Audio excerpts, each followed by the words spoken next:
we have to start the cast almost. Like, Callum just said he never watched Knight Rider. Kai, did you watch Knight Rider, like Kid and David Hasselhoff? I watched Pokemon when I was a kid. Guys, seriously, did you know what Knight Rider is? I recognize it now. I've googled it. I definitely. I don't think I saw it, but I know what you mean. I know. I want to say it's like the quintessential 80s series. Like, this is the A-Team Knight Rider. It doesn't get more 80s than that. I grew up in a household that we weren't allowed to watch TV, so. Okay. Well, you were actually driving the cars. Yes, I was David Hasselhoff when I was a kid. It's been revealed. My parents did this weird thing where they made us go outside and play with other friends and stuff. I tried that for a while. It worked like for at least one afternoon until my parents signed me up for a wrestling club when I was in 4th grade, and I hated that so much because like, wrestling or wrestling? Wrestling, like Olympic wrestling. Okay. That's wrestling. That's a bold move. I thought like the German national sport is like football. I played football for basically all my life, and then like I had one season in 4th grade because I grew up in like a cow town.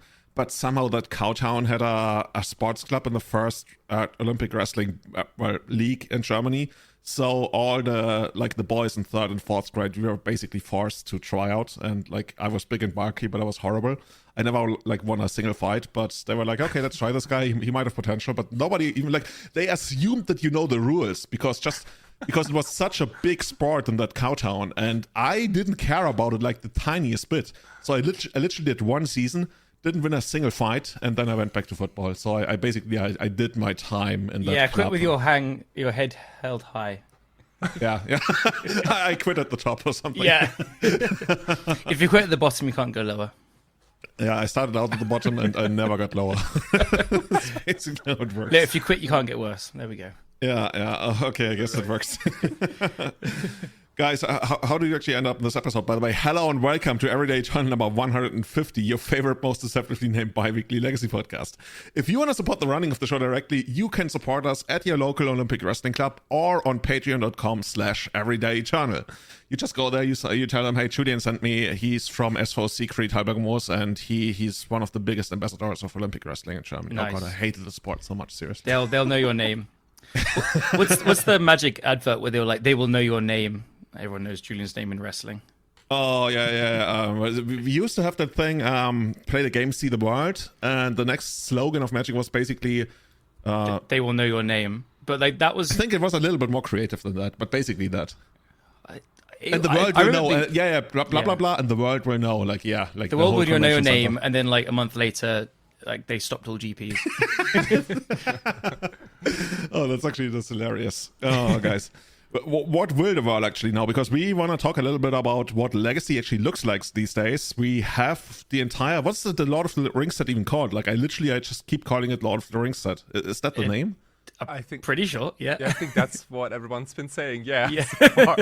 It's probably like Adventures in Middle-earth or like something they made up that nobody ever cared. Before we get into the cards, I would just say how much I am absolutely loving this set, like everything about it. Just seeing like... Our friend Francis, he's a mega super duper giga fan of Lord of the Rings. What about your enemy, Francis? FGC, the one and only. He's like drafting and he never drafts before. And he's just like, he won a quiz. He went to Command Fest over the weekend and he won a quiz because he got to answer all the questions about Lord of the Rings. But like, not just him, like all my London friends, everyone's just like loves Lord of the Rings and like getting into it. And yesterday I did a draft with the soundtrack on in the background, like full immersive. And I'm just loving this set, like with all my heart. It's amazing. Yeah, dude. Like I also like started another like Lord of the Rings marathon, which you're probably not supposed to stop in between, but here we are. I'm now like in the second movie right before the big battle in Helm's Deep. Dude, it's so epic. But like I was kind of sleepy before that scene, and it's like, dude, I cannot be sleepy while watching this because this is like just too epic. I usually watch Lord of the Rings like once per year, the extended version, and damn, those movies, they age so well. I haven't watched it again yet, but I'm like, but you just saying that I've got me thinking like, so it begins, and just like tingles down my spine. You know, like there's like this meme when you start the movie exactly at like a specific time, then on midnight at New Year, it starts off with like, and so it begins. It's actually kind of epic. I have not done it yet, but I like, that's like that's a cool idea. Yeah, lifetime achievement. All right, let's do it. Yeah, I've not got time to like watch them again yet, but it's on my to do as soon as possible. Maybe after this. Like, yeah, it's just okay. Just really quick question. So, like, a favorite character from Lord of the Rings, just real quick. Anyone? I like the Ring Wraiths, the Witch King. Okay. Yeah. Ring Wraiths for sure. It's pretty cool. Yeah. I like the guy, like the what's Sauron? Sauron, I like Sauron. I like the guy, you know. Sauron's pretty cool. Sauron's cool. I've actually got a Sauron card right in front of me from a pack I opened. Yeah. It's such a cool card. I want to play like Grixis Control with Sauron, the Dark Lord, in, just because. Honestly, though, actually, I gotta be honest. Like when I watched Lord of the Rings back then, I loved Legolas just because, like, I played an elf, like an archer, in every single game I ever played. Literally any RPG, anything, it would always be like an elf or half-elf archer. You know, my first answer to the question was going to be just not Legolas. Yeah, I was just gonna say like Legolas, like kind of like the go-to character. He's like the I'm so smart, you're all dumb, but Yeah, he's pretty vanilla almost. Like he's never really. Yeah, that's true. I mean, actually, maybe it's Gimli. I don't know, but Gimli's like. Nah. Gimli's badass. Yeah, Gimli's pretty cool. But like Legolas, really, like that guy just doesn't fuck up. You know, like he always gets things right, and I don't know. It's almost kind of boring. He's too perfect. Actually. Yeah. Hey, look, that's Gimli just doesn't what fuck up either. So right? Gimli doesn't really do much other than like swing a hammer or something, right? yeah, that doesn't count as fucking up. His He ox, he fucks the goblins up. But my confession is, I don't really like the hobbits. Like, I don't get annoying. it. Oh really? That's so interesting because like my favorite character like by a mile is Samwise Gamgee. Not because he's like particularly strong or anything, but because he's like I think like the bravest character in the whole movie. He definitely is, yeah. Dude, he's crazy. Like every time, like in the last movie when he goes like I can't carry it for you, but I can carry you. Dude, like dude, Oh, that's I get like pee in my eyes cry. every single time, dude. Yeah. Every single time. Cool. Anyway, this was a nice, just like gushing about how cool it is, and I'm loving it to bits. We got some cards in the set that are making a bit of an impact on the format, don't we? Oh, yeah, actually, there are a couple, right? Yeah, and it is a couple. We wanted to like do like a recap, basically, because we talked about them last episode, and now we've had a weekend of tons of results, so we'll be looking at results as well. But let's recap what we think the cards have done based on their initial reactions. So Orcish Bowmasters was like the talk of the town. It was on everyone's radar. I hyped it up a ton last episode. Where do you guys think this card has fallen? So I initially I think we all agreed that the card is maybe like slightly almost overpowered, and I think I have to like correct that statement a little bit because in playtesting like it's actually much more like a pretty solid fair card. There are games where it doesn't really do much, and there are other games where you get like the complete blowout by like Brainstorm. But I gotta say, like I played probably like 5 or 6 leagues now with the Golgari control Cradle control deck, which not only plays 3 Orcish Bowmasters, but like the full playset of Fiend Artisan, which you know can get more Bowmasters. But like the full blowout, like you know you cast Brainstorm in response, I Bowmaster you, it almost never came up because A, they got removal ready, and B, I just probably tap out at the wrong time. But yeah, I mean that deck specifically taps out quite a lot. So I mean, on the upside, well, actually that deck doesn't really play like it's. I mean, it's not elves anymore. I guess if it was still an elf deck, you could say, well, there's like untap stuff and Birch Ranges and can get it down. But this is more like a main deck tap out deck, so I can see why you wouldn't be able to get that. But yeah, I mean, like it plays almost like more orcs than elves. So I mean, it literally plays as many elves as 12 post. I mean, it plays one more elf than 12 post. Okay. So the deck had the name Orcs because it played one elf, and so it was like elves. Orcs came from elves because they're part elf, part human. So it had already had the nickname Deck Orcs. And so I messaged Newton when Orcish Bowmasters came out. I was like, "Can we call it Orcs now?" Dude, that's pretty flavorful. Yeah. But he likes Cradle Control. But I think Orcs is a pretty cool name for the deck. Dude, yeah. I like Orcs actually quite a lot. Orcs is cool. But he said green prefers orcs. it, so. Yeah. And then something about like the gameplay of Orcish Bowmasters. Like I was a little concerned about the Bowmaster mirror maybe when both players start casting those.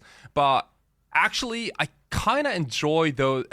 This gameplay where you have a lot of like flashy stuff going on, like they kind of ping each other, and you have sick combat tricks. And like combat tricks are something that Legacy players are typically not really good at. I gotta say. God, Infect players are rolling over right now. But there's But you're right.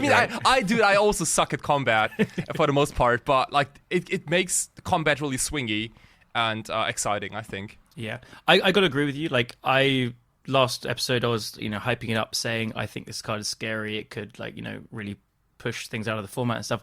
I agree. I've come down on it. I think it's still very, very good, and it'll be a big card in the format.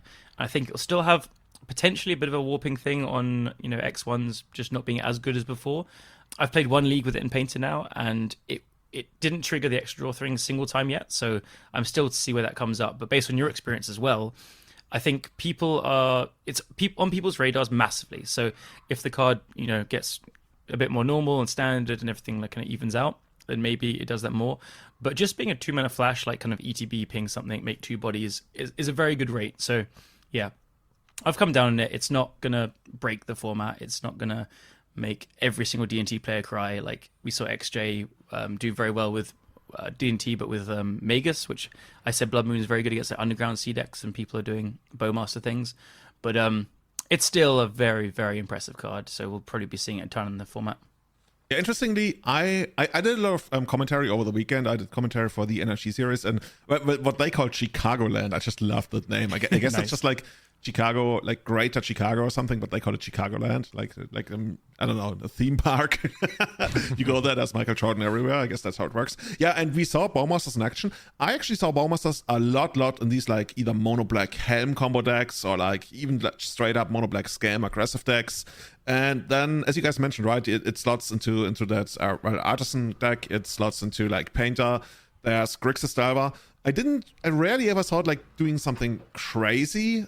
But what I noticed is that it's really hard to find a matchup where it doesn't do at least something. Right. Even like, Yeah. I saw it come down against Doomsday. It made all the difference. Literally all the difference. Like the Doomsday player, they had to create their stack, and then Bowmaster came down after the stack, and they were like, oh, damn. Like I have to wait like now like 2 more times because I can't like, I don't know, street race because it costs me like so much life loss and everything.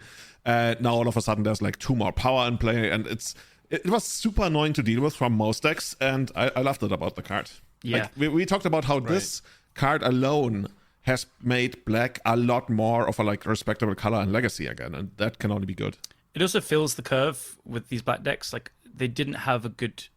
Well, the black Stompy decks want to be playing Ancient Tomb, and then like Douthie Voidwalker and Hymn to Turek, like the premier 2-mana things. Dark Confident is kind of aged badly, but this fills a slot where like you can go Tomon Chrome Mox Swamp and go, and then untap with the Ancient Tomb the next turn kind of thing.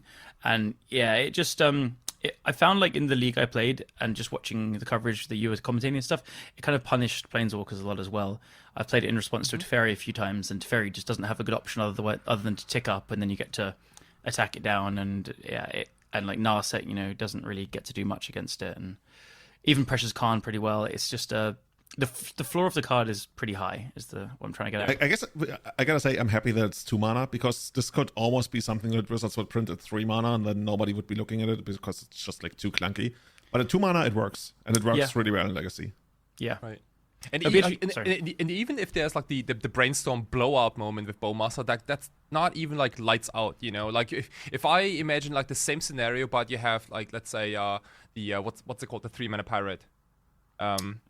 Opposition Agent? Hull Breacher. Hull Breacher, yeah. If you cast Hull Breacher in response, I mean, that's literally game, right? Like yeah, I have not seen a single game where you can recover from this, but like Bowmaster, I mean, you take a bunch of damage, and they have one big orc army, but that's it. You can recover from that, and maybe that's maybe like the part where I agree with the power level of cards these days, where cards are really, really good these days, and it's gonna get better. But at least this is not like a pure like lights out card. Yeah, I agree. I do think we're going to see like people are going to sim run it a little bit now, and it's going to be played a lot. But I think it is good enough to just be a staple of the format, and it's going to bolster up decks. I think it's a really, really great addition to Cradle Control and Painter. I'm kind of like umming about it again, but I think it's made Grixis Delver a very good deck, very, very good. So actually, give me the rundown.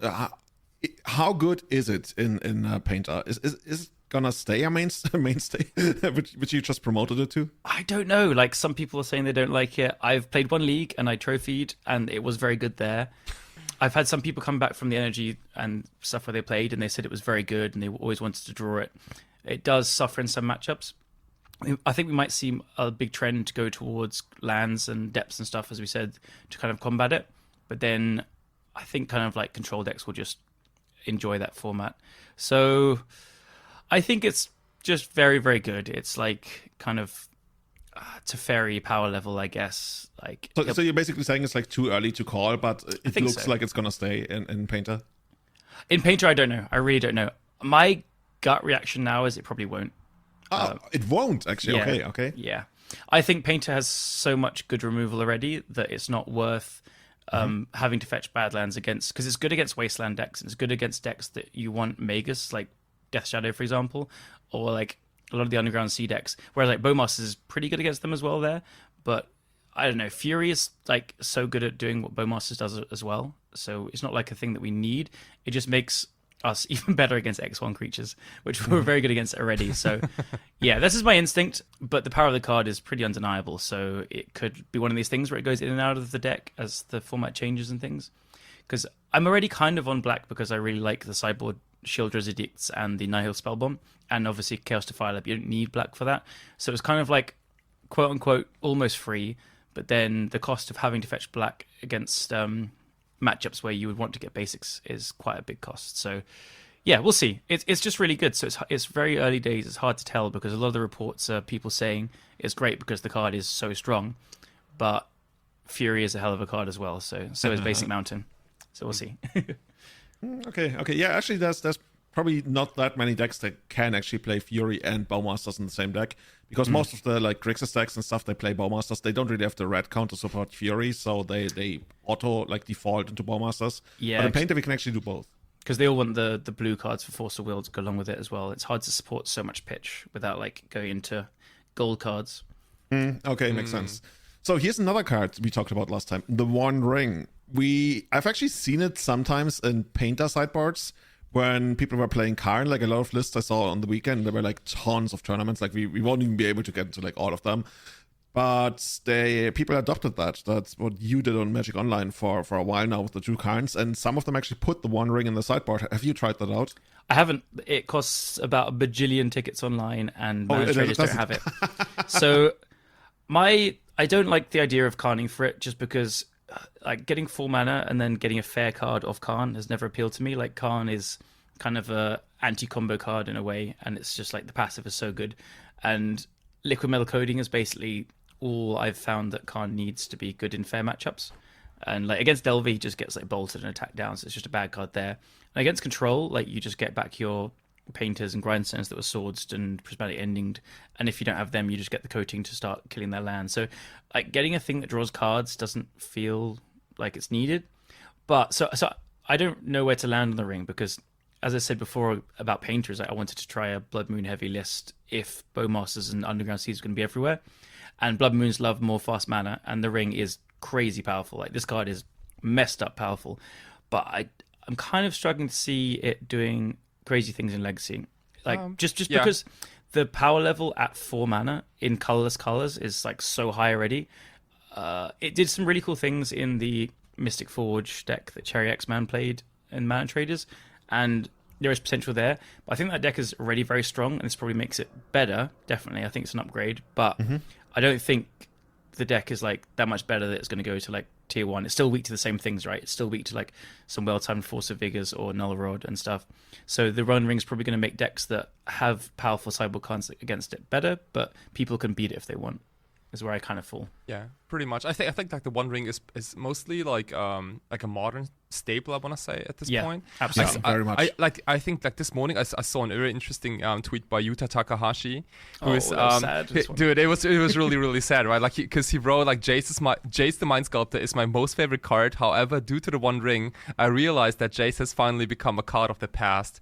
Yeah, and then he says the same thing in Japanese again, and like like you see like the both cards next to each other, and like he's kind of right. Yep. The One Ring is just, I don't know, like it draws cards, multiple cards. Like the one life loss doesn't really matter, especially in Modern, because you have a lot of life gain, and like the protection from everything is just like so good, because like the ring really doesn't do much, right? Like it doesn't kill anything or something like that, but it gives you like the shield for the one turn you're tapped out. It makes maddening Hex fall off. That's actually pretty awesome. Because you have protection from maddening hex itself. Oh my gosh! Like, dude, like, does this kill like the mono black curse deck in Legacy? Probably. It's like Yeah. absolutely dead. Yeah, but like jokes aside, like I kind of thought about adding the One Ring to Legacy Doomsday. What? Yeah, dude. Like it's not complete. It's just a rough idea, a really rough idea. But I figured maybe because you run so many rituals, like you can ritual out the One Ring against control maybe, and play, and like you can maybe like out control the control deck because you just keep drawing more cards. And again, like, you know, I haven't really figured out completely, but it like also in the line of text where you get protection from everything, that's also like really spicy, like maybe after Doomsday. And I like how you make your pile and then you immediately draw into all of the cards of the pile. Like, give me all 5 of them, sure. Dude, isn't that awesome? You Doomsday players are weird. You just love cards that make you lose life. Like, you should play Shadow. Did you like the guys? Did you check out my last Doomsday list? That was wild, dude. Like, not only had it like the a Knight's Whisper in it and like all the Cyclops and Thartis and the Shockland, but it also ran a Cruel Bargain. Oh yes, I did see that. I saw that. Yeah. Dude, that card is just real heavy. You play metal. against like Delver, and they're just like they keep a hand of like 6 lands and a bolt, and it's just an auto win against you. Oh, dude, they keep 1 land and 1 bolt. Yeah, and they That's win. it. You're not efficient enough if you like end the game at more than 1 life.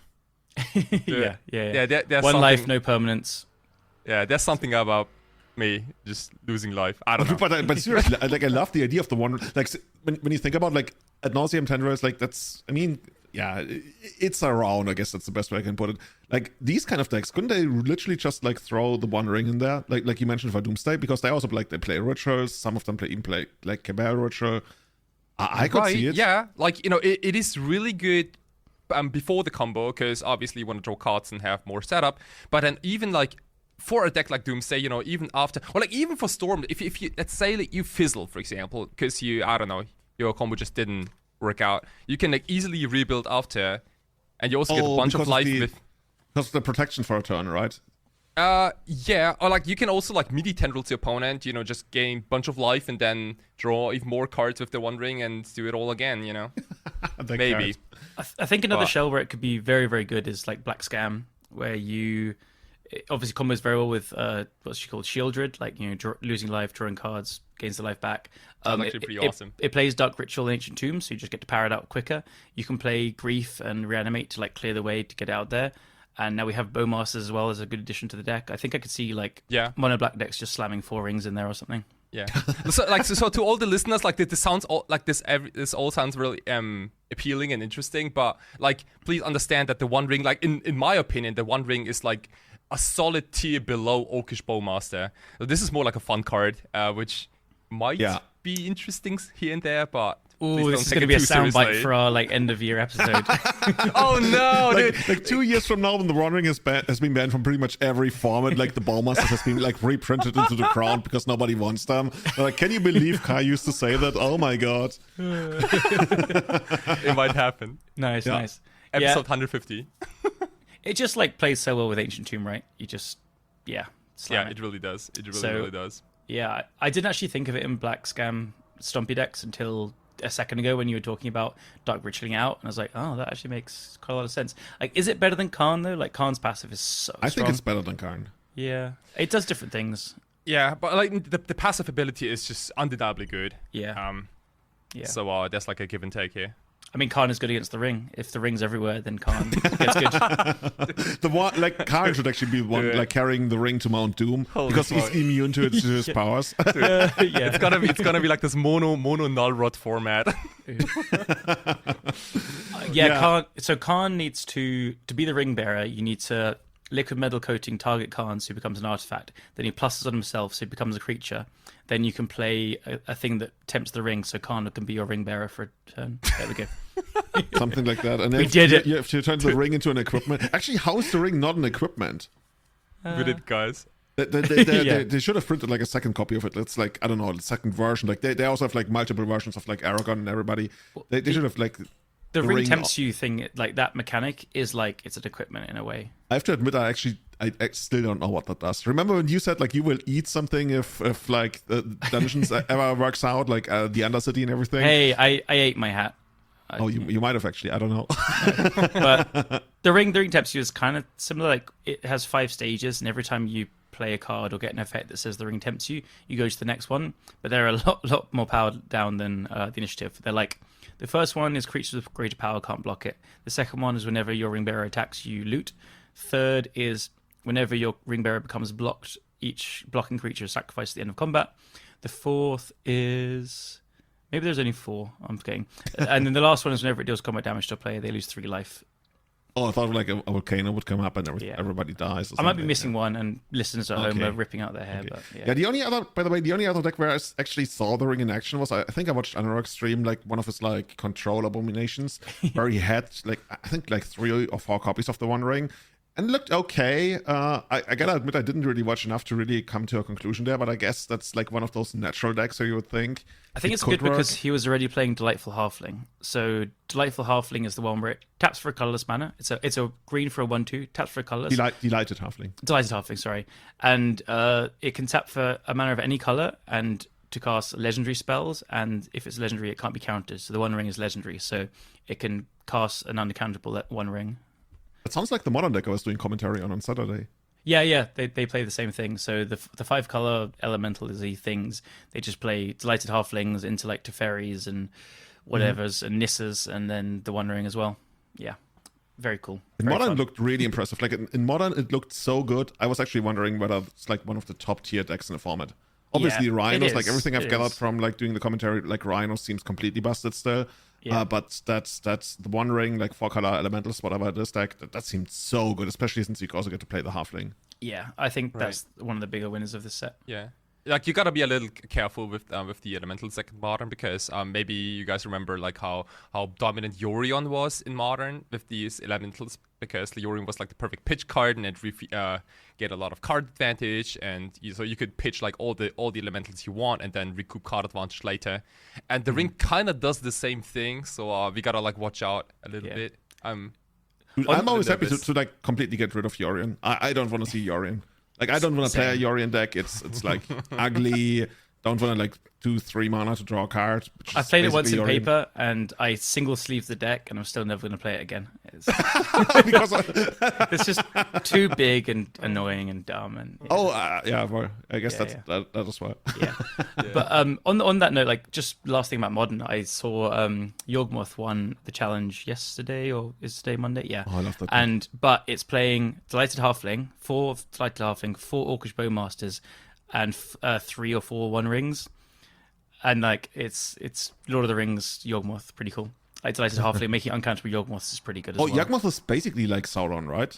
Yeah, in a way. Yeah, kind of. Yeah. Like lore-wise, he's the closest we have to Sauron. Yeah, I will say that deck also plays 4 Grist, and I think that's something I want to explore in Legacy. Delighted Halfling into uncountable Grist is crazy powerful. Grist is insane. So she's like had this amazing fit in Cradle Control.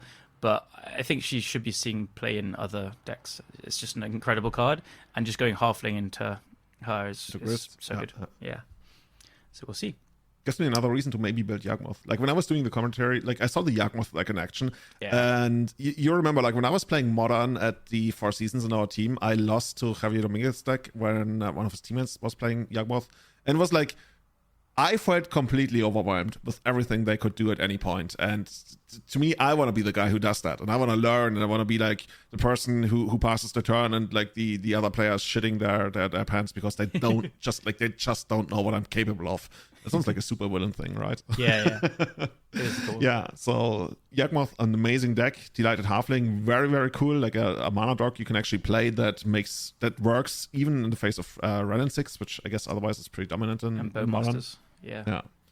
So that's pretty cool. I think there's one more card I can't remember that we want to talk about, right? Yes. So I got to come clean. Like, so when you suggested we talk about this last episode, I was like, I don't know. Let's humor him. This card is 4th Aerlingus, and holy shit, was I wrong? This card is so good. I will say, I thought that you sacrificed the tokens end of turn when we were the whole last episode. So, and then I saw someone cast it, and I was like, wait, is that a bug? They didn't sacrifice them end of turn. So 4th Aerlingus is, I'll just explain what it does because it's not like super known, not as well known as Orcish Bowmasters. So it's red, white, and X. You create X/2/2 red human knight creature tokens with trample and haste, and you don't sacrifice them in a turn. And whenever one or more creatures you control deal combat damage to one or more players this turn, you become the monarch. So this card was pitched as like, you play a 1-drop like a Delver or a DRC, and then you play this and you get the monarch turn 2, which is powerful, but it's hard to build around that kind of thing because you're not always going to have that curve, and your opponent could have a removal spell or a counter spell. But I really underestimated the creating creature tokens because, you keep them. And that is crazy powerful. So, like, even just think of it as like a 3-mana 2/2 haste, get the monarch, or like a 4-mana 4/4, like, but split across the bodies as well. It's very hard to like get it back. So if your opponent has one blocker, then you make 3. You can attack with 2, keep one back as a blocker as well. It's very good at getting and protecting the monarch. This is a crazy mana sink as well. And so where we've seen it come up is Initiative, as Julian highlighted in the last episode, where you have this huge mana sink and it's just kind of game ending there. It's so powerful. And you have cards like Solitude and Fury to help protect the monarch. And then we saw it in Jeskai Delver. So there was like mumblings in Discords that I saw of people like trying it out. And then again, I was thinking, what? But you sacrifice the tokens. This can't be good. But kind of like, no, we're shooting it down. Like every card that doesn't say you do not sacrifice it at the end of turn, kind of like, you have to sacrifice a creature every turn, right? It's just like a dice of, I don't know, starvation or something. Yeah. I don't know. It's just like one of these classic cards where you make tokens with haste and they die and then in turn. That's true. That's just like a ball lightning effect, right? Or Waylay or something. Yeah, we had those before. But this card is crazy to Mystic Sanctuary back. That is the source. That is pretty disgusting, actually. Yeah. So I think this card I think is actually incredible, and I think we're going to see it in Delver. I think we're going to see it in Control. Any mid-range decks, the power level is crazy. So I ordered 4 today. I don't know about you guys. Oh, okay. Yeah. I ordered 5. Oh fuck. Well, you're only allowed 4 because it's called 4th. One up again. Yeah. By the way, we gotta correct that because I was completely wrong. Erlingus, that's actually not a horse, but actually that's a reference to the highest king of the like Rohan people or something. And Erlingus is, from what I understand, like a word for the people of Rohan. Nice. That's not a horse. Corrected by quite a few people. I guess one of the horses is probably also an Erlingus or something, but can we just like keep calling it like Erlingus, which is like the airplane. From Ireland, right? Yeah. Okay. It's just much easier to pronounce. So they're the 4th incarnation of that company. Yeah. Anyway, jokes aside, what's your impression of the card, both of you? So I saw it actually in play at the NRG series when Theo Young played it in, I guess we call it Patriot Delver, Jeskai Delver, Blue White Red Delver, and he played 3 copies of it. And we actually ended up doing an interview with him because he won his round against Doomsday. And he said, the 2-mana mode where you play like turn 1 creature, turn 2 this, does come up every now and then. It's like the main application, but you can certainly use it, especially if you're like pretty sure that the opponent is not going to have removal on your creature, because that's like the worst case, right? You play turn 1 Delver, you play turn 2 this for X equals 0, and then they kill your Delver, and you're like, this does nothing. Yeah. But he used it against Doomsday on the second turn, and Doomsday actually ended up force of willing it, which already tells me, okay, this is. I figured he might actually side it out against Doomsday, but no, he kept it in. That's really interesting because I like from like how I play Doomsday, like I usually never try to drag the game versus Delver. Like I try to end like almost ASAP to a point where, you know, they might have like a trigger too, but then they drew like 1 or 2 cards for 2 mana, which is okay. Yeah. That's what I was thinking, right? That's also why I was feeling like maybe you sided out, but no, he was actually pretty high on it, and he enjoyed it quite a bit. He also mentioned that it does come up that you do it for like X equal 1, X equal 2 sometimes, or as Callum mentioned, right, in the late game with Mystic Sanctuary, it's basically a knockout punch once you get to like a little more lands. It's just like too much damage. Interestingly, it has haste, right? So against Doomsday I was figuring, you know, maybe you can completely blow them out there. They pass the turn, they feel they're pretty safe, and then now no, there's a bunch of horse riders. Dude, there are already like a few nightmare scenarios in my head too. You die into the Rohan horse. Oh no, and it's the horse. Damn it. What do you two think of this in Control, like Mystic Sanctuary based Control, either 4-color or like Jeskai? Basically like an Entreat the Angels pseudo card. Absolutely. Yeah, except that this card is not like defensive, right? Like you have to attack. But it can be. You can just like pay 5 mana to make 6 3 2/2s and stuff. Oh, sure, yeah, you can do that. But Yeah. maybe, maybe it's okay because like control decks these days have really like shifted towards like, like Minsk and Boo things where you gotta attack your opponent anyway. And also like be plus one of the tokens. and also paste. like, dude, like like creating tokens in an environment with stuff of the storyteller is also pretty exciting, I think. Yeah, with staff, it only triggers it once depending on how many you make, but like that's a very good synergy as well. Yeah. So staff plus don't know if you even play Saga then, because you need to have support Mystic Sanctuary. Almost like token control. Yeah. Get some intangible virtues in there.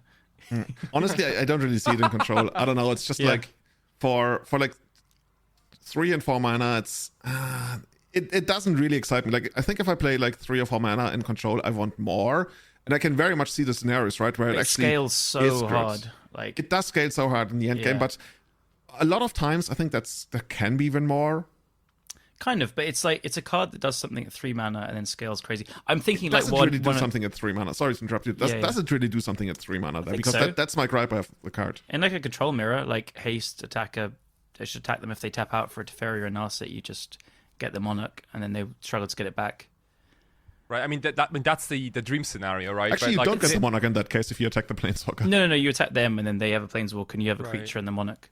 Okay. It's not even the dream scenario. Like if they have mana up, you don't cast it. I'm thinking of the floor, like not even dream scenario at all. I'm thinking also as like a 1 or 2 of in the deck, not like 3 or 4 of.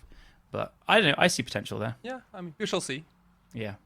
Cool. One other note is it funnily makes the mana so much better in initiative because it's now a 2-color card for Chrome Mox. That's like a really legit upside. So yeah, it's quite funny. Oh gosh.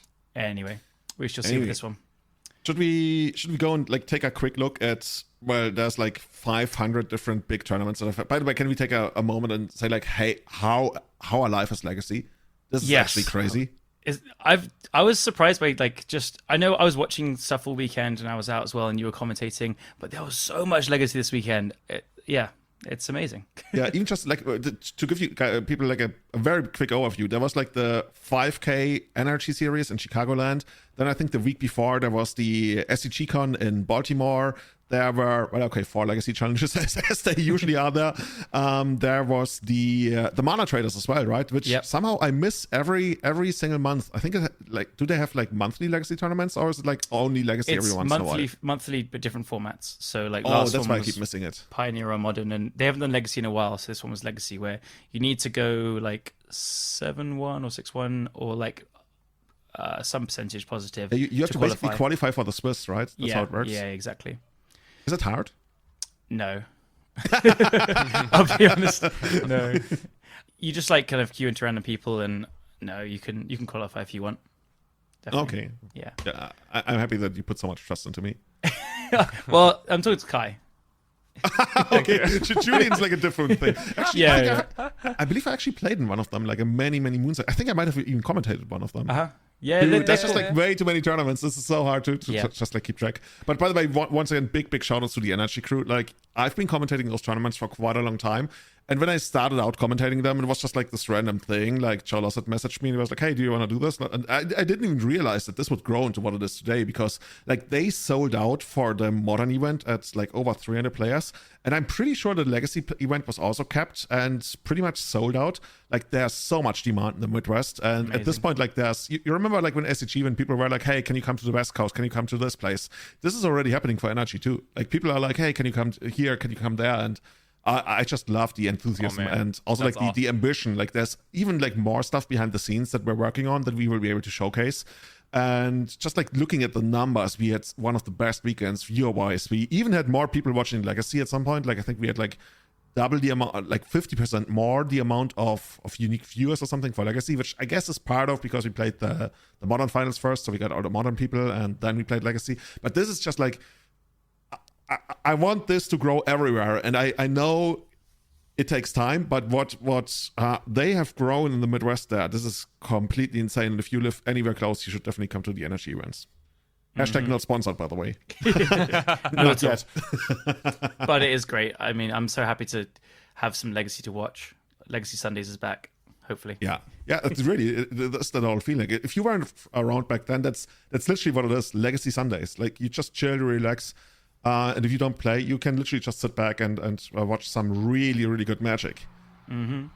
What was should we go through some results? How did it play out? Yeah, so we got top 8, a pretty diverse top 8 from what I can see. We also had a lot of interesting decks throughout the entire tournament. Actually, let me start out by a non-top 8 deck, and that's 13th place, Aaron Wilson-Wright. And she played what's called Creative Technique, or as it's known on the source, Mississippi River. We talk a lot about like how the source is kind of dead. This deck actually originated on the source, I think... Rationalist or something is the name of the poster, and Rationalist last year created this deck, Mississippi River, and I was pushing really hard behind the scenes in round 2 that we feature this because Aaron had won her first round and I didn't know how deep she would go, right? So I was like, in the early rounds we can showcase interesting stuff, so please let's show this Creative Technique deck, because this is literally something you cannot see anywhere else. You cannot see it on Magic Online because the card Creative Technique is not on Magic Online, but the deck exists, as we can tell, like Aaron doing well with it, and I'm not even aware of any other tournaments showcasing this deck. So this might actually be the first time that we've seen this on paper, and boy, this is Do you want to tell crazy. us what Creative Technique does and how the deck works? It plays your deck. Yeah. and we're done. Thanks for listening, everyone. That's literally what it says now. So yeah, Creative Technique, it's a sorcery from an obscure set. I don't even know what it is. Commander Like something. Yeah. Commander Horizons. So I don't know if that's a thing. Commander Horizons. It's a 4 colorless and a red sorcery. Shuffle your library, then reveal cards from the top of it until you reveal a non-land card. Exile that card and put the rest on the bottom of your library in a random order. You may cast the exile card without paying its mana cost. So first of all, that's I guess what do we call that? Like polymorph, but for like any kind of spell. But we don't need to show. Yeah, I'm already making it more complicated. Anyway, you reveal cards until you find a card that's not on land, and then you play it. You cast it, and it has Demonstrate. Demonstrate is like an obscure keyword. I've never seen that anywhere before. When you cast this, you may copy this spell, and if you do, your opponent also gets a copy. So all of a sudden, it's like 3 times on the stack, and 2 of those belong to you. And I've seen the craziest builds of this deck where it basically like then steals the opponent's copy, but that's not really required because we really only just started. This thing costs 5 mana. You then start revealing from the top of your library, and the only stuff that you can hit are creatures with Cascade that cost more than Creative Technique. So I think like your top end is like they're completely obscure cards like Annihilate the Universe or something. I don't even remember. That's a 40k card, yeah. Yeah. I know that one. But the ones people would know is like Maelstrom Wanderer. Maelstrom Wanderer, yeah, that's a really good one because that also like classic, yeah. Yeah, that has like Cascade and Haste, which is important. That's Haste also like important.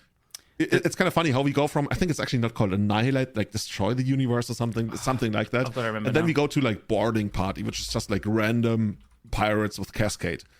So what is happening? Since we are casting the card that we find, Cascade triggers. Then we cascade into like ideally 1 mana cost lower and lower and lower. We keep going all the way down, and as it turns out, Creative Technique is our lowest mana cost in the entire deck among the spells. So once Creative Technique has resolved and all the cascade has been done, you arrive at another Creative Technique, which you can then demonstrate and copy again, and do all of that again. And if you have like Maelstrom Wanderer somewhere in between, you literally end up with like 100 power or something in play. And there's also like a bonus of Emrakul. Like if you randomly hit an Emrakul of Creative Technique, you can't cascade into it, but you can Creative Technique into it. You also get Emrakul and an extra turn, which you probably won't even need because you have like haste and like so much power in play. While your opponent also gets the Creative Technique. So they hopefully, I don't know, they get like, what do people play these? Like Secura, Tribender, Ponder. Oh, Teferi would be the worst, yeah, because that basically ends it. That's you. But notably, because of like it copying it, it's very good against Force of Will just natively because it puts 2 copies on the stack. So they need to have double counter. Imagine if your show and tell had Storm, kinda. Yeah. Well, yeah. Sensei, I got a question. So like, how do you not die before you resolve this 5 mana spell? You guys gotta pray. Like you sit back, you like all of your lands are basically shock lands. Like not shock soul lands. You got like Ancient Tomb, you got City of Traders, you got these Hickory Woodwork or something. You got sack lands, like the really old sack lands. The ones from Invasion. Come and play taps and you sack them for 2 mana. Oh, the ones we saw in Hypergenesis decks back in the day. No, like the ones that come with the play taps. You're thinking about the Invasion sack lands. Yeah. Yeah, that Okay. at least they are not a thing anymore, I guess. At least not in the version that I saw. But there's like these depletion lands that like from Acadian Masks as Suppression Scary or something. Yeah. That kind of stuff. So you literally only need to make like 3 land drops. So you can do this on the 3rd turn, and we've seen Aaron do this plenty of times on the 3rd turn. It also gets to play some interactions as Otawara and Beseju. Oh, That's that's true. That's actually pretty neat. Yeah. Yeah. Yeah. So Aaron, I thought could be like a flash in a pan or something, this performance, because I mean the deck, you need to keep creative technique. Otherwise, there's only one other way to get creative technique, and I only realized that while commentating, and I just remembered as I mention it right now, because you actually don't need to keep creative technique. You can just like cast any of your 6 mana or 7 or 8 mana spells, and then you cascade back into Your whole creative deck is your technique. combo card. Your whole That's awesome. Yeah. I think the deck is actually quite strong. It's my first instinct was like it does some crazy stuff, but once people know how to play against it, it'll be easier. But it's actually very hard to play against it. Right, like you know yeah. what, like this is like actually the very very first time like seeing all this, and it pretty much reminds me of like the old Garuda deck in Legacy, where you have a lot of like soul lands, LEDs, and stuff like that, and then you always find the Garuda because it's your companion, and then you combo off, and it's kind of similar to this creative technique, because like you really gotta keep a bunch of lands, and then any spell, right? Like any spell will lead you to creativity. And it plays as many of like the 6 drops with Cascade as it can. God, dude, imagine those opening hands. Holy smokes. Yeah. we don't talk about them. I've played against this deck once in paper, and I've got like a really mean story. I was playing, it was at an LLM, and I was playing Green White Initiative, and I just had turn 1 Archon of Emeria both games. Oh no! Oh no! Very much GG. So we finished the game, and my opponent didn't cast a single thing, obviously. And I was just like, "Dude, what are you doing? What are you playing?" And he showed it to me. He's like, "Oh my god, yeah, I forgot this was a thing. God, that's brutal. Sorry." But yeah, my experience was easier. By the way, guys, we are not even done yet. I still need to keep going about this deck, because this deck is not only what it shows in the main deck, like it has another crazy combo on the sideboard that actually I had to figure that out live on stream, and I'm actually kind of proud of that I managed to figure that out, because it's not quite Let's see easy if to Kai understand. and I can work it out. Tell us the cards. And Okay, you know Chibalt's Trickery? yeah. Okay, but the audience might not. Okay. So Tibbet's Trickery is 1 red for an instant, and you exile a spell, and then you like you roll a dice, and it's like 1, 2, or 3 do different things. Go on, tell us, please. Okay, so I'm gonna break it down, because there's a couple of things that don't really matter, like you roll a dice and you mill yourself for that, doesn't really matter. So it says counter target spell. Then exile cards from the top of your library until you exile a non-land card with a different name than that spell. You may cast that card they may cast that card, but in this case you, because your spell gets countered, without paying its mana cost. So that's Tibalt's Trickery. And now we got Throes of Chaos. Oh yeah, Throes of Chaos is like 3 in a red for just Cascade, and it has you can flashback it. It has retrace, where that's you the one, discard a land and then you can cast. Yeah. So what's the idea here? So the idea here is you're probably going to play. So you'll retrace into it, or you'll play Tibalt's Trickery. You probably side out. Wait. You play Tibalt's Trickery. What do you counter? You counter a something cheap. I'm trying to think. Does it have some 0 drops? But you can't put 0 drops in this deck. I'm trying to think. You can't put anything into a deck that costs less than creative technique. This is fun. Kai, help me out. Wait. So like, it probably only dude, works if you put up the card, dude, because it's actually complicated. I just got the Throes of Chaos and Tibalt's Trickery on screen. So Throes of Chaos is literally just a 4 mana sorcery that cascades and has retrace, and that's all the card does. Yeah. Okay, but Do you have like more copies of Emrakul and you side everything else out? No, it doesn't matter. Like it's only those 2 cards that matter right now. Okay. And I mean the main deck. And you saying like those 2 cards are in the sideboard? Yeah, and you bring those in together. They're a package. They're a package. Yeah. Okay, so I assume that you Tibalt's Trickery your Throes of Chaos, and then you retrace it. No, holy shit. Okay, you want me to help you out, because this is kind of cool. Kai was pretty close.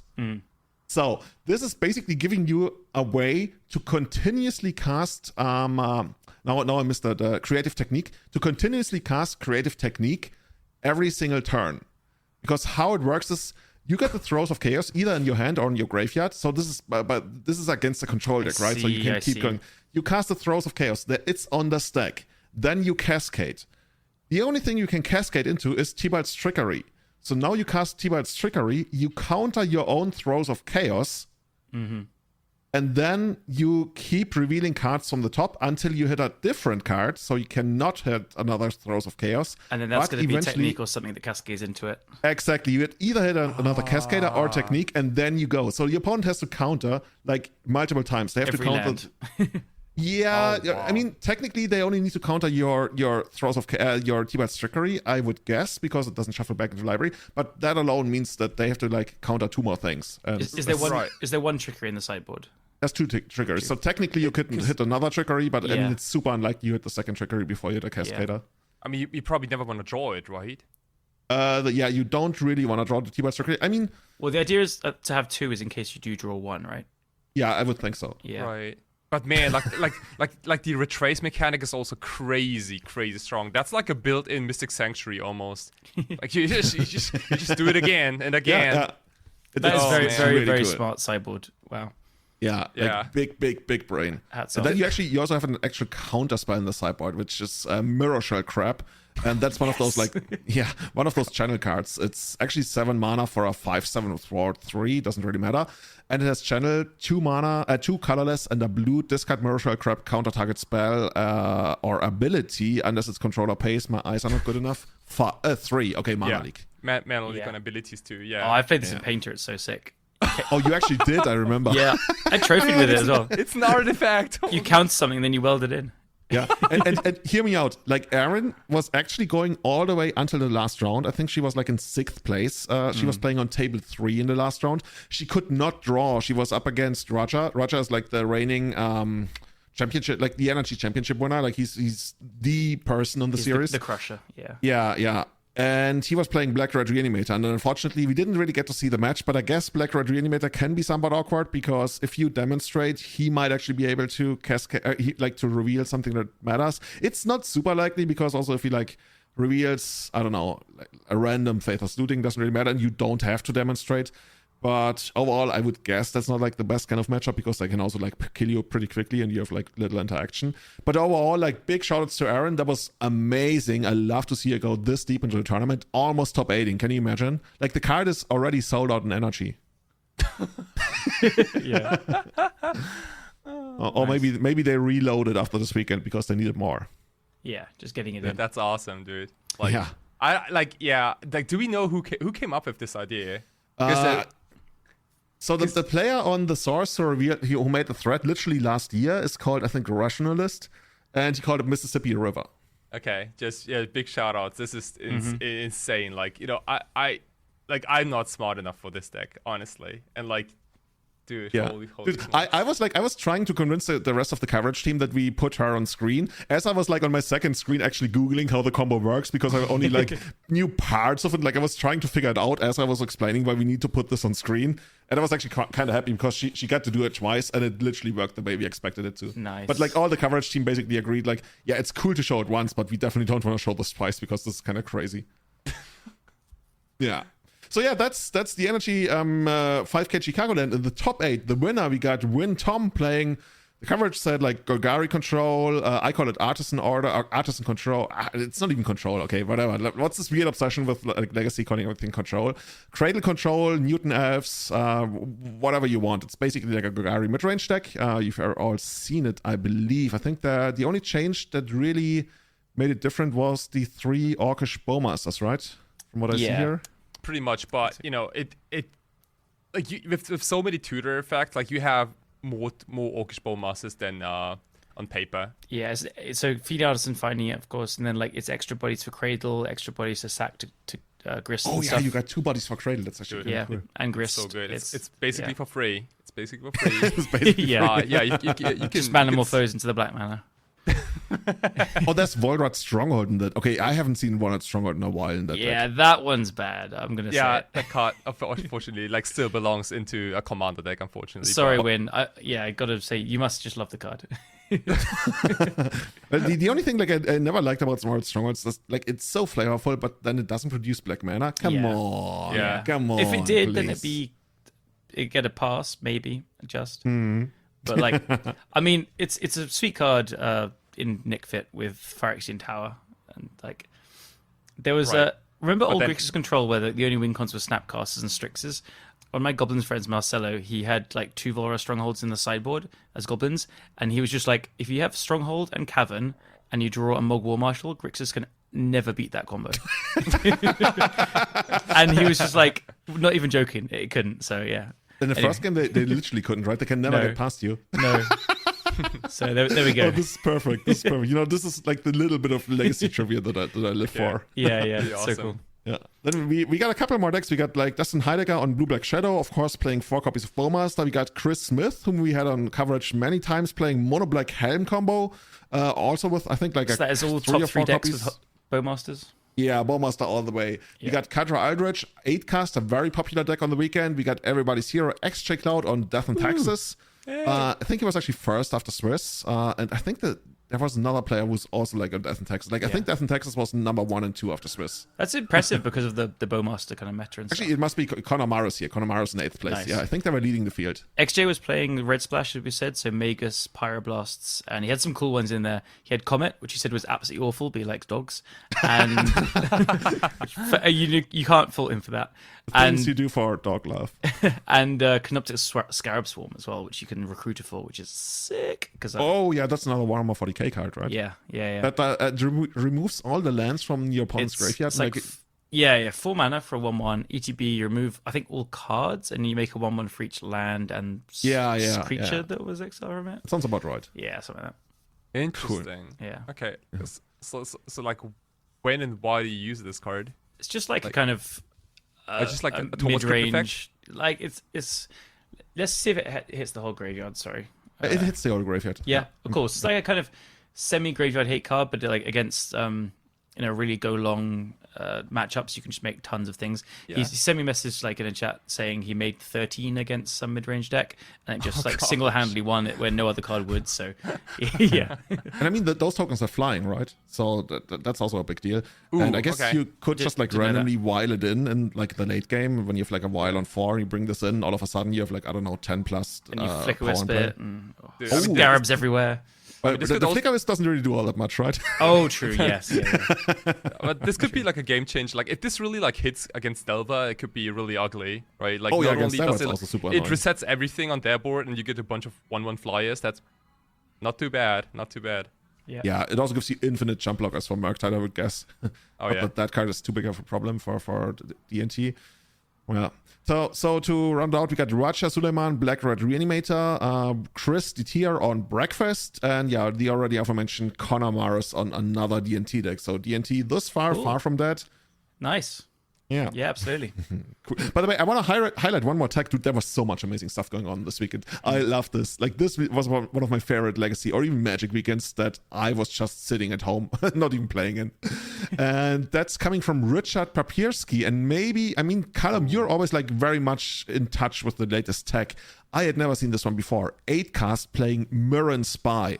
Yeah, so I've seen it before, but it's just not picked up at all. It's super cool. So it's 2 and a blue for a 1/3 flyer. It's from New Phyrexia. And whenever you cast an artifact spell, you may untap target creature. So this combos with Emery, basically. So you can tap Emery, target a bauble in your graveyard, you cast the bauble, and then when you cast that, you untap Emery.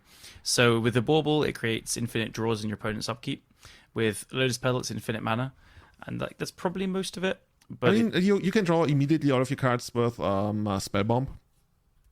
you Like the blue Spellbomb that draws you a card. you need a mana to draw each card, though.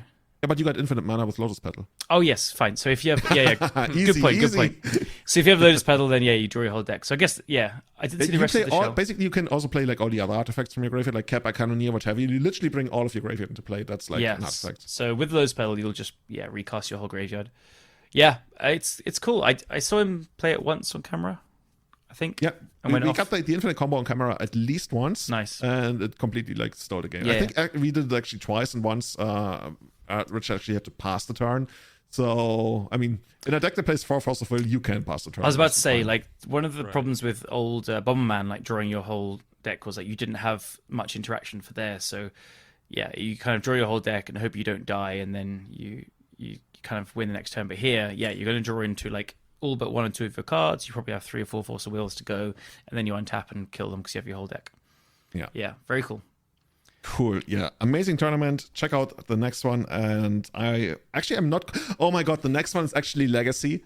And I'm not commentating that one, the next NRG, because Kai and I are in Galicia. And we are actually commentating Impact Returns. So definitely check out Impact Returns. We're definitely going to put that on our Twitter, link to it. And you'll see some very, very sweet Legacy and Modern action on that weekend. Hell yeah. Yeah. And speaking of that, there were so many more tournaments. There was like a week before, there was SCG Con in Baltimore, which was taken down by Brian Corball, Bosch and Roll, playing Cephalid Breakfast. So that deck is not dying either, is it? Nope. That deck's good. I would say I'm not sure how good Breakfast is going forward if Orcs are like as popular. Orcs is very good at punishing staff, for example, like, ping the 1/1 when they draw. I played against Cephalid Breakfast once or twice in the league with Painter, and like, even though they didn't cast any brainstorms or ponders into it, it just picked off the Nomads. Yeah, you can machine gun the Cephalid. Like, it's pretty brutal. Yeah. So I think Breakfast, like, the power level is just there, but I don't think it's amazingly well positioned right now. Yeah, I guess one innovation, well, it's not necessarily an innovation, something that Brian brought back is he's playing 2 copies of Orm's Chant, which is basically like insurance against it, right? At that point, once you got Orm's Chant or the Fairy down, the only thing that's really stopping you is Fairy Macabre, and the deck has been pretty good at making it really awkward for you to bring in Fairy Macabre in the first place. Like, every time I do that, I feel so bad about it, because then I end up losing to, like, Cider Beatdown and stuff. I love bringing in Fairy against them, because it means they can't combo me, unless they get really lucky. But yeah. this is Tony's, Trucker Tony, his list, who's Aegis online. He's kind of gone off Breakfast a bit, but he put in a ton of work, and he was the one that brought the chance back, as far as I know. He was like, all right, so I'm drawing all these cards with staffs, and you can probably beat control, but he was like, all right, I can use them to beat other combo as well, to upkeep, do them more in response to Dark Rituals and stuff like that. So, like, if you're just drawing all these cards, you can really, really leverage Orm's Chant for big tempo effects. So I know Brian put a shout out saying they didn't talk before the tournament, but he basically took all his ideas and it worked really well. So shout out to Tony. Great job. By the way, shout outs to another player with probably the most awesome name of the entire weekend. In second place, we got, well, on Food Chain Goblins, we got Wowie McDoe. Or Doe. I don't know. Like, if your first name is Wowie, if that's actually your real name, that, like, damn, I was going to say, like, awesome. Yeah. I could only come up with, like, bad jokes. So I mean, I love if that's the first name, you better play Goblins. And hell yes, Food Chain Goblins. I freaking love this deck so much. By the way, didn't you just, like, win a tournament, like, to completely, like, go off topic? Didn't you just win a tournament of Food Chain Goblins? Yes, I played them in pre-modern, and they're so good there. Congrats. And it's so fun. In the Galactic UK pre-modern championships, right? That's pretty much how it works. It was the World Championships for sure. How many people were there? 14. 1,400 people. Oh my God, that's amazing. 14,000, sorry. Billion. In the qualifier. Like, in the top 8, it was 1,400. Yeah. Oh, this is perfect. Yeah, well, Goblins, like, what's not to love about Goblins? Right. I think we have yet to find a player who doesn't love Goblin decks. This Food Chain's Goblin deck, the power level is insane. People are just like, oh, it's Goblins, that's cute. This deck can kill turn 1. I've played 2 leagues. Wait. How do we kill turn 1? So I haven't looked at the list, so you can correct me if I'm just saying cards that aren't in there. I have no idea what I'm talking about, but I've kill on the first. I played 2 leagues with Food Chain Goblins about a year ago, and I went 5-0 and 4-1. And you can go Ancient Tomb, Chromox, play Food Chain, and then you can cast Fury and sack it for 6 mana and cast Muxus, or like Matrons into Muxus. And when you cast a Muxus with Food Chain in play, you do win like 70-80% of the time. Okay, so there's no Chromox in this deck, but I guess that means you can win as soon as turn 2 if you get that down. You have 3 copies of Ancient Tomb. And I'll have a look, because it's kind of it's quite different to what people think when they hear Goblins, because it I wasn't playing Lackey as well. Let me see if he is. Oh, he does play Lackey. He's playing 4 copies of Lackey, 4 copies of Ignoble Hierarch. There's no Wile. I guess, that's normal. No Vile's normal. He's only got 3 Fury, and he's got Snoops and Harbinger. So he's got the Snoops and Harbinger common as well. What I was playing before was no Lackeys and Chromoxes, and no Snoops or Harbingers as well, I think. And no Squeal the Immortal as well, because you just go off with... You just cast... You played a completely different list, actually. It's similar enough. I think here you can still go, like, just, go off and stuff. Which is interesting, there's no Mind Goblins, which I thought there might be 1 or 2 sometimes as well, but yeah. No, anyway, regardless of like some little changes, I think the power level of this deck is way higher than people would expect, so it can kill out of some, like, almost nothing on the table, and then it can kill out of nowhere, so very, very cool. Cool. Another deck quickly highlighting Initiative Stompy by Quinn to Knoll, also in the top 8. 3 copies of 4th Erlingus. We already saw that one coming. And then there's a deck called Maverick by Harry Hackett. And I don't know what's going on here. Like, I've looked at a ton of results over the weekends. And like these days, anything passes at Maverick as Maverick. Like, it's not even funny. Like, look at this deck. Is this Maverick? Like, I was so excited. And then I go into it and it's like Morlock and like punishing. Right? There's punishing fire. But yeah. I mean, if you're like, what is this? It means you haven't been watching the one and only Premier Maverick streamer, which is not Dukes. Dukes? Called Dukes. No, Straz Daddy. This is what he plays. Which daddy? Straz Daddy. That's really. I don't know her. Yeah. Him. Hey. It's STRASS Daddy. Okay, I haven't. Anyway, he just streams Maverick, but punishing Maverick with sagas and stuff, and all he plays is Maverick as well. So this looks basically. I like what he refuse plays. to acknowledge this deck as Maverick. There's not enough trickery. I mean, like, going on. what needs to be in the deck to so you can call it Maverick then? Script range. I was gonna say, like, I mean, Sorry, God, I mean, that's still- Julian. Sorry, Grandpa. It's time to take you to bed. I love that meme, by the I mean, way. at least it's not Quasali Pride Mage. Now, I think there's actually a second copy of this deck in the top 16 as well. Oh, played by Mark Stressman. That's the That's player, him. right? That's yeah, him. yeah. He's Hell literally yes. playing the exact same copy. 61 decks in the 61 decks in the main, cards in the main deck, and he made it to the top 16. Hell so, yeah, Mark! I didn't realize he made top 16. Let's go. Oh, he played 61 cards, and the Harry Hackett in the top 8 only played 60 cards in the main deck. I think that made the difference. That's why But Harry top 8'd. everything else looks pretty much the same. I wonder what like the lucky extra card was. Well, it's gonna take too long to actually figure it out. But yeah, okay. Mark probably has a script ranger. There we go. Are you happy Yeah, now? that's why he didn't top 8. That's probably the Yeah. Cool. That's cool. Yeah. Everyone check out Mark's stream. He's awesome. awesome. Yeah, what else is there? There's a painter on the top 8, and I would be surprised if it was. Yeah, 3 copies of Orcish Bowmasters once again in the hand of Kenton Najim, and there's also the Canoptech Scarab Swarm that we talked about earlier, right? That empties the graveyard and gives you a bunch of flyers in the sideboard of elves of painter. I gotta try that. I've not even tried it. Yeah. Very I mean, cool. it's kind of funny because technically it's like graveyard hate, but you can also like leverage it against like control decks or something, or Java, as we talked about. I'm not quite sure about that, but we will see. Yeah, cool.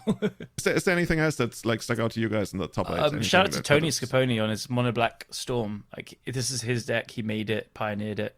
Oh yeah, like so on brand. Like it, Yeah. like for the longest time I thought that he's mainly on a red build, but like black is also pretty good. I just like how the secondary like Usasaga plan is just so smooth, and it like all the artifact fast mana also combines everything like just very well together. Yeah. Being able to play Mox Opal as well is just so powerful. There's also Anthony C1 playing, in fact, very brave player in this metagame. And he's playing 2 copies of Mbiggen. I absolutely love the name of the card, by the way, Mbiggen. That's cool. It's an instant, and at the end of turn, target non-bushwhack creature gets +1/+1 for each super type, card type, and subtype it has. And oh my god, that's already breaking my head. But I guess it's going to give you something like It's like +4/+4/+5/+5. Yeah, see, intuitively got it right. Perfect. Yeah. Signed up for another year on the podcast. Thank you. Yeah, cool. We got 4 painters in the top 32, 2 more in the top 16, 2 in the top 32. Just shout out to my painter. So we learned from that, like, painter players are not very good at closing it out. No comment. You got Chris Reinhardt on Artisan Rock. Well, it says, oh my god, seriously, this deck goes by so many names. They call it Artisan Rock here. This is once again Cradle Control, I would guess. Yeah. Yeah, it looks pretty much like it. Friend of the podcast. And I mean, yeah, this new metagame, like, it's actually kind of interesting. We see Infect, we see a lot of elves, we see decks that are supposed to be not that great against Bowmaster, but then they just like play Bowmaster themselves, so they come out ahead in the Bowmaster Wars, I guess. We'll see. Are you guys still like excited about the card? I think I still very much am. oh dude, absolutely. I think it's gonna like just shake up all the decks, and I mean, like the meta game looks pretty healthy. I gotta say, like there's just no single deck that really sticks out to me.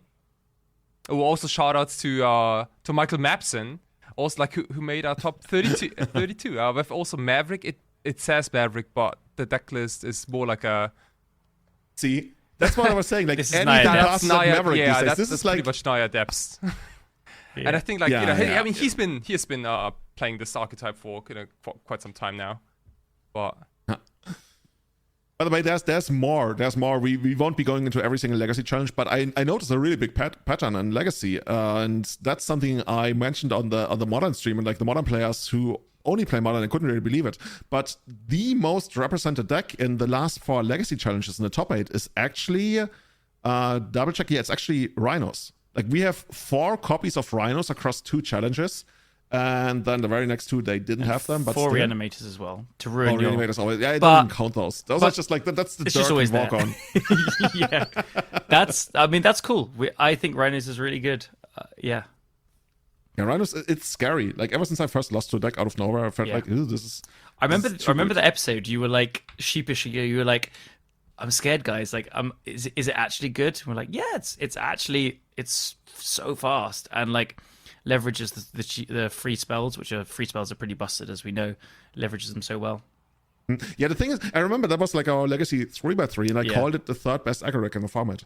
Yeah, and I very much stand by that. And it's so good. So Rhinos, if you're looking to port your deck into Legacy, try this because that's actually that deck has more than just legs. Oh, I love how in our the top 8s, the screenshots you pulled from MTG top 8. For Riddlesmith on Killer Bee, it's just got a time twister as the picture, even though it's not legal in Legacy. How does that? I thought they like automatically like pull that from somewhere. Yeah, I have no idea how they make that work. I don't know where, but that's cool. It's very representative of the deck. By the way, that was the last the Saturday challenge. That was Killer Bee and Maraxis of NL, which is, I believe, Peter van der Ham. Mm-hmm. They split the final. Yeah. So we got Killer Bee on. I'm even scared to click the deck list, but it's probably is it Wheels? Do we call it Wheels these days? I think at this point we can just say it's Killer Bee, and people know. It plays 2 copies of Orcish Bowmasters, by the way, of course. Yeah, because Wheels, dude. You're wheeling your opponents. Oh god, they draw 7 cards. Oh my god, yeah. I saw him make a post saying like, I can't even remember now. Actually, this is a terrible segue, but it was something like, playing a Bowmasters into that. It's just like, just kills them. It's just a win con, right?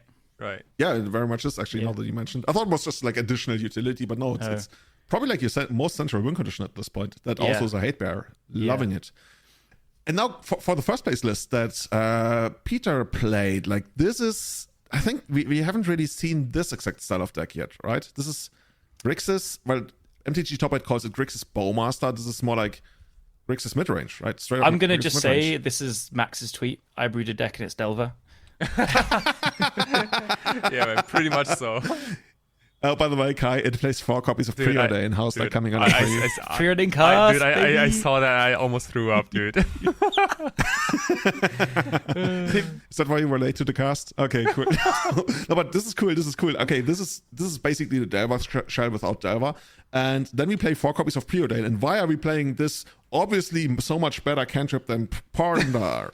We got 3 copies of Council's Deliberation. And that's basically a new world, new school version of Accumulated Knowledge, I want to say. It's an instant. Say that.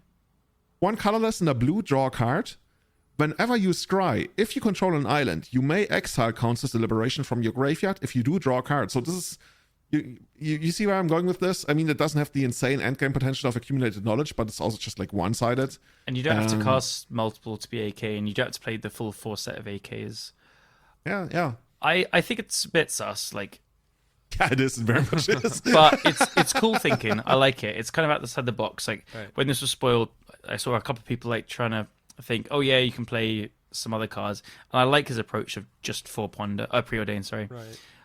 I really struggle to imagine it's better than playing Ponder and something else. Like Tony as well, Aegis, is playing Night's Whisper in his Grixis Delver list, which he's been crushing with recently. And he's just like, it's just 2 mana, draw 2. But this being an instance pretty cool as well. I think this could let you leverage things like Pierce or Snare or whatever as they go in and out of the meta, like play a more reactive game. But it's cool. I think when I first saw the deck list, like I was obviously pretty excited about it. But I like the first couple of minutes, I thought that all the Vicious Baubles also do scry. But that's not even the case, right? Like it's only it's only the Preordained. So like I haven't played it myself. But I'd be a little curious if you actually like scry enough so that you can get the additional advantage. Because if you don't, then Council Deliberation is pretty much a pretty shitty cantrip.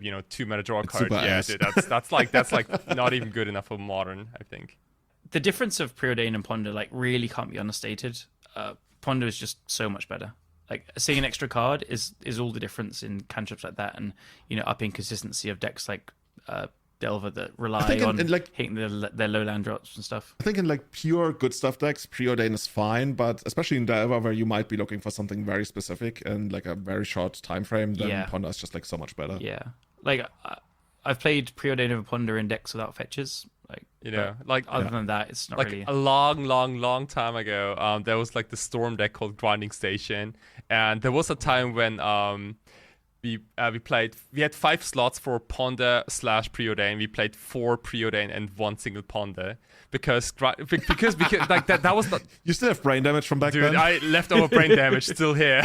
but like that, because that deck had like so many storm spells, and you didn't really care about Infernal Tutor and LED, so you really didn't look for anything specific, but instead like wanted to like smooth out the draws and get like the right portions of everything, disruption and mana and all that. So Preordain made a lot of sense. I don't know, like, does it though? Tell by the lack of a reaction. Does it though? We're not there to tell you no, but we're also like not going along with saying okay, sure. I mean that was like dude, that was like 2012 tech. So was this John Alexander? Yeah, of course, yeah. Of course, yeah. And he was probably playing Winter Orbs in the sideboard as well. As you do. So does Council's Deliberation bring Grinding Station back? I mean, the thing is like it's already dead, right? So that's why you bring it back. Oh. You know what we should have? We should have a tournament of the dead. Like literally every player needs to play a deck that has at least been dead for like something like 5 years. Oh well. Okay. I mean, okay. That's like so literally you play called, like, what that's gonna be? That's gonna be like Grinding Station versus Nick Fit or what? Yo, whoa. What is dead can never die. Something like that. That's not what I was going for. Oh, perfect. All right, I'm going to play Parfait. Oh, I'm going to play... Dude, Burn is there. Can I play Survival? Yeah, sure. That's cool. actually a pretty good deck, yeah. Yeah, I shouldn't ask, because then Callum is going to play Miracles or something, and we don't want to see that. Yeah, give me top back. Right. Yeah, let's not do that. By the way, Painter won another Legacy Challenge this Sunday. Ganesh69, perfect name, won with Painter. I can only guess there's gonna... Actually, I think there were no Orcish Bowmasters he's in on this mono red. list. Shout out to Ganesh. He's part of the MTG Ones crew. Love him. He's a Painter player from like way back forever. It's his deck he's played forever, and it's so cool. He's a constant crusher. He's top 8 all the time. So shout out to Antoine. Okay, but then in second place we actually have Aegis on Grixis Delver, and here once again 3 copies of Orcish Bowmaster and 1 copy of Call of the Ring. And I'm pretty sure he said on Twitter that that's cute, but it probably should be something else, right? Yeah, he said it should be another Night's Whisper again. But so Aegis, he's like, he top 8'd here. He top 8'd the I don't know if it's the NRG or the SCG or something. And he... There's so many tournaments, probably like Barack Obama for his top 8'd. One of them is right. He top 8'd a 5k recently, and he top 8'd, like, came second in this challenge as well. And then he posted he like 5-0'd a league straight after it as well. Like, he's crushing with this deck. So. And is it Night's Whisper? Like, is he actually like playing Night's Whisper all the time? Yeah, so in this posted one, he has 1 Call the Ring, 1 Night's Whisper, but he's usually playing 2 Night's Whispers.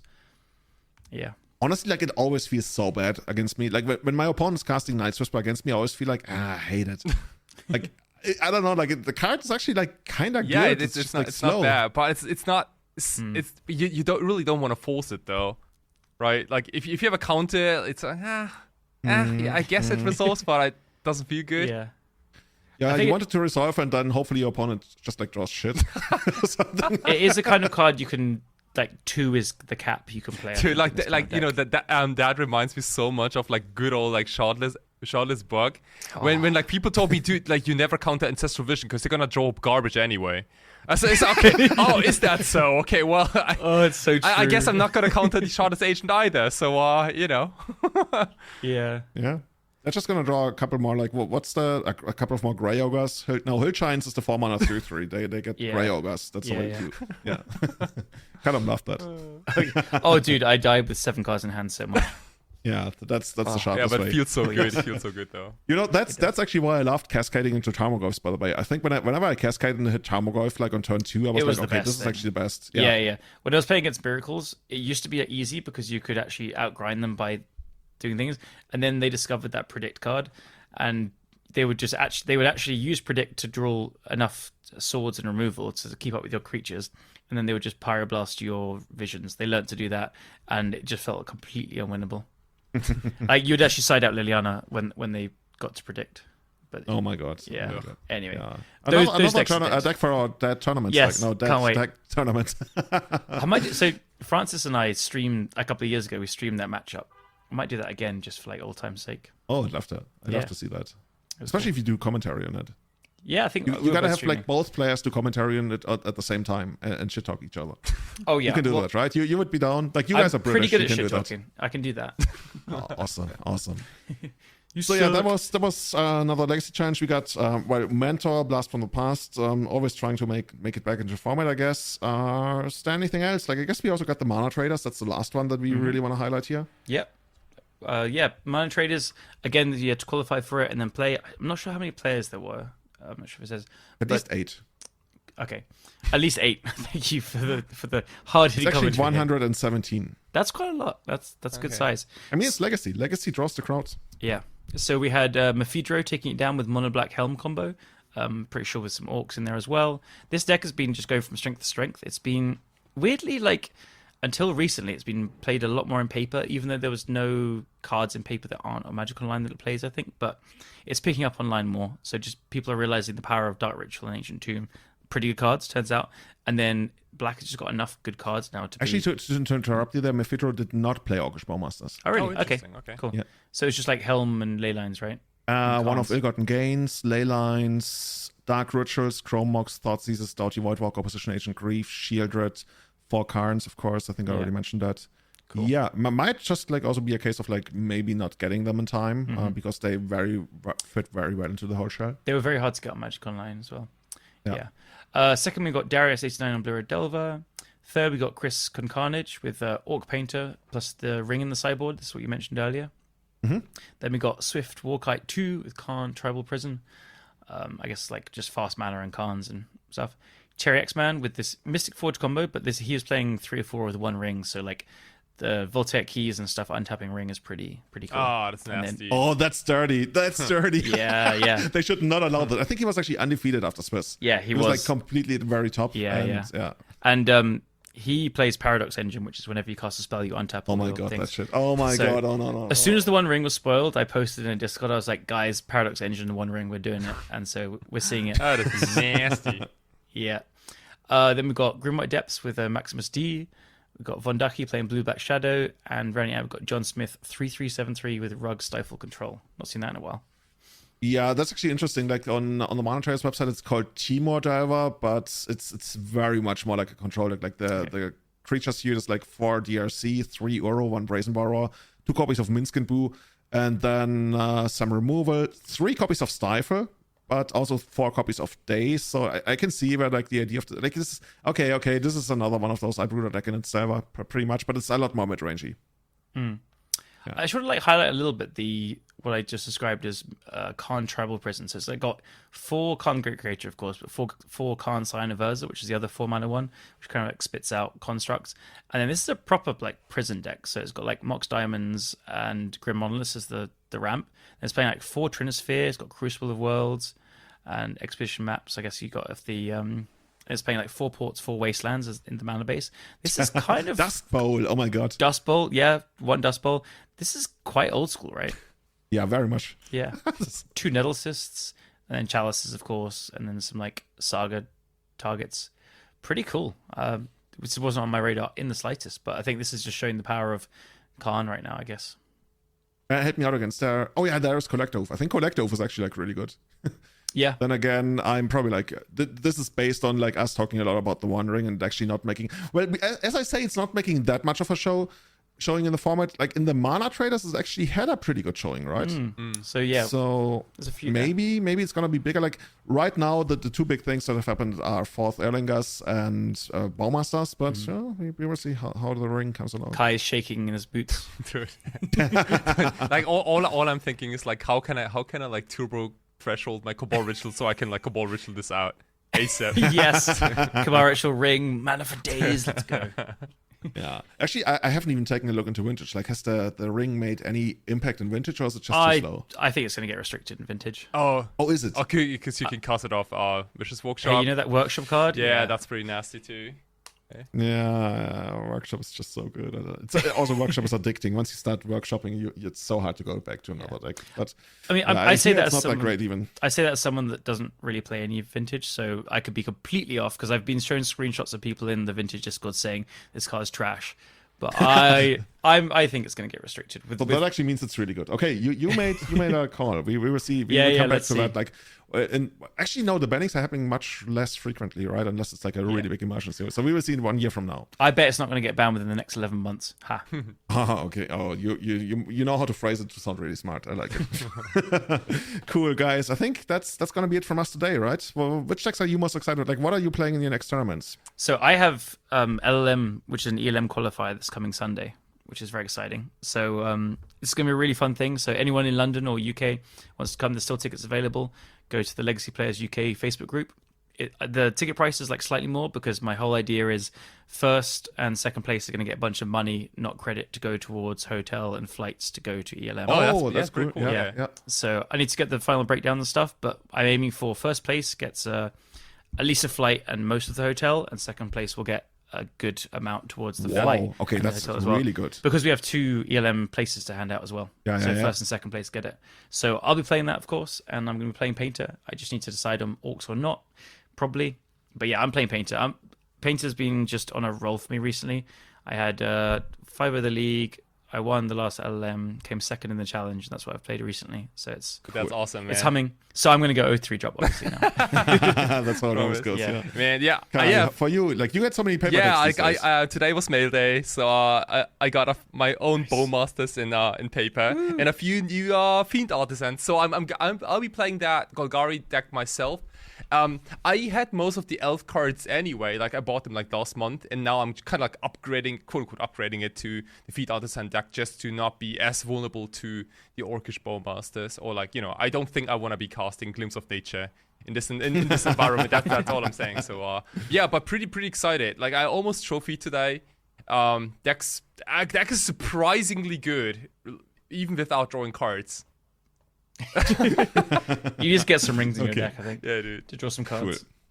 Yeah, for me, it's gonna be like, I'm gonna go forward with Painter. I still need to like pick your brain, Callum, about like how to build the sideboard, because you had a lot of recent changes, and I kind of want to mimic that because I like doing that.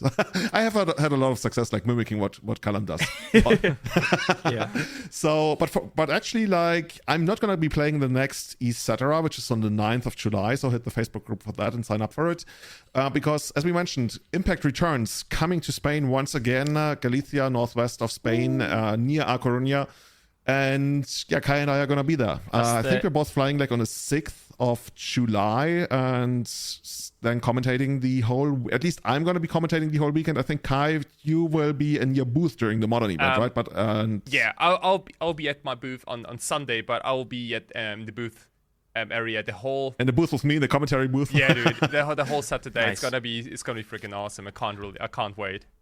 I'm going to be able to watch it because you know how I said I can't come because my band is touring. So we fly out for the tour on Thursday the 6th. We're playing a festival on Friday the 7th.